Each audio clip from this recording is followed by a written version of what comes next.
Hey guys, so I got another video real quick, and it's a Spider-Man video, and it might be weird. So I have some thoughts, right? So recently, it's commonplace to hate on representation and inclusion, and the ever movement of character race swapping, and this happens in Disney, this happens in video games, this happens in comics, and one example is the Black Spider-Man himself, Miles Morales. Miles is basically Spider-Man but African American. That means that to some extent, Miles is a race swap of good old classic Peter Parker, a white straight male. Miles is complicated. He's half Puerto Rican, half African American. So then, why is he different from the average race swap character? Well, he's different in the way that he adds to the Spider-Man mythos. And unlike the average race swap character, Miles isn't here to erase Peter, but to follow up to him. He's there to fill in his shoes, if you will. As many of you know, Peter Parker is Spider-Man. But to better understand how Miles can also be Spider-Man, we need to understand how Miles fits into Spider-Man's life.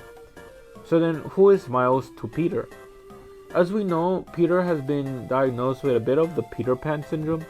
This means that ever since his creation, he's been imagined as a bit of a high schooler.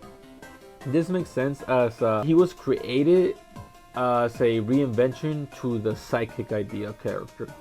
Up to this point, young heroes like Peter were typically seen as lesser than fully grown heroes such as Batman or Superman. Heroes that don't need to grow into themselves as much. To them, more to the audience, he's a more relatable younger hero, so he relates to younger readers. He is equivalent to the adult heroes as he is more of a psychic character, but in his specific circumstance, he's already like the hero, the main hero, instead of being a psychic.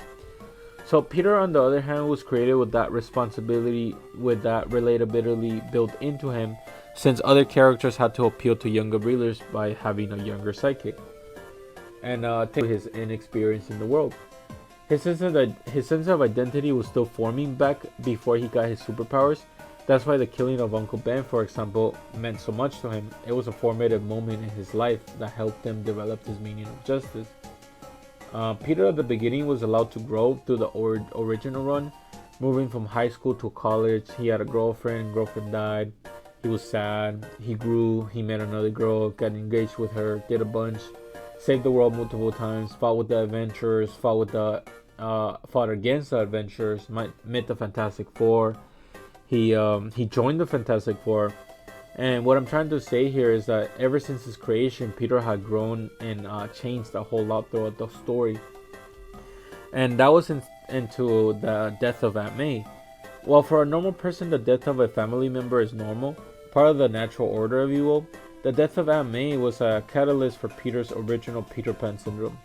Even though he was inspired, even though he was imagined way back then as a young hero, by this point he was married to MJ and was kind of seen as a fully grown adult, which Marvel thought made him less relatable to the younger reader. So they had the smart idea of resetting Peter to a normal high schooler.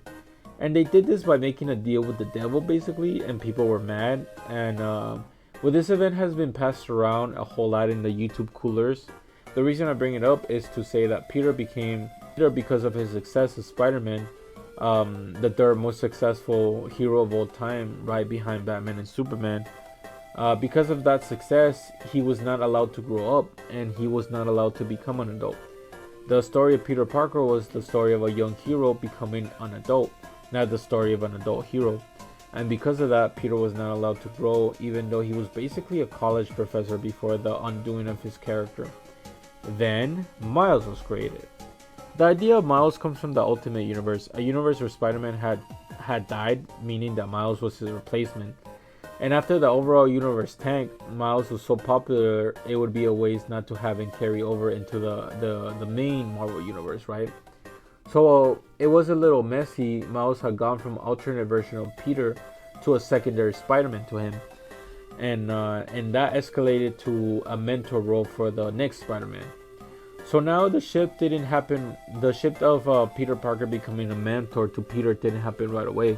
It took a bunch of alternative properties such as video games and movies, and Miles would be in a way reframed in a more understandable role, as he was just an insert from an alternate universe. But now, because logic needed to be applied, ultimately he settled as the most natural evolution of that, and Miles was introduced as a younger Spider-Man, which forced Peter to become a mentor to him.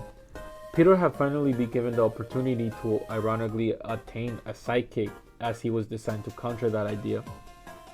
And he was supposed to counter that, and now he was seen as someone having a sidekick.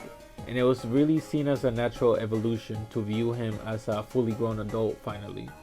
In order to make Miles work, Peter's story had to change from a young hero adult to an adult hero. And so Peter was finally able to grow up. But that's my thoughts, and yeah, if you like the video, like and subscribe. Thank you.